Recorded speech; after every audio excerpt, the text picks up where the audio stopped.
God, পুরো ভিজে গেলাম বৃষ্টির জন্য। Disgusting. Excuse me. Yes. Classless element একটা। Oh really? I am classless?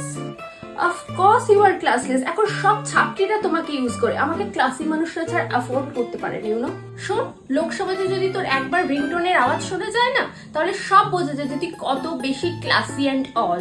O really? আর তুমি বাজলে তো 10 জনকে ফোন বের করে চেক করতে হয় যে কারটা বাজছে। ডিসগাস্টিং কথাবার্তা। আবার আমাকে জ্ঞান দিচ্ছে তুই কি করে ইউজ করবি সেটাই বুঝতে পারি না। ডিসগাস্টিং। কি হচ্ছে এখানে? খুব ক্লাস নিয়ে কথা হচ্ছে শুনতে পাচ্ছি।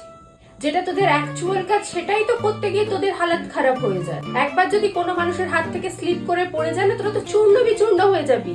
আর কেউ যদি একদিন চার্জে দিতে ভুলে যায়, তাহলে তো পুরো মরার মতো পড়ে থাকিস তোরা। আর এত উন্নত হয়ে তোদের কি লাভ? হ্যাঁ, একটা স্নেক কে মানতে পারিসনি, মানে 90s কিডদের ওটা ইমোশন, সেটাই তোরা আনতে পারিসনি। ঠিক আছে, আবার বড় বড় বাতেলা মারছে। এরপরে যদি আমি কোনো আওয়াজ পেয়েছি না, নিজের মধ্যে থেকে স্নেকটা বার করে গিয়ে ডেসে আসবো দুজনকে, বুঝতে পেরেছিস তো? ক্লাস দেখাচ্ছে।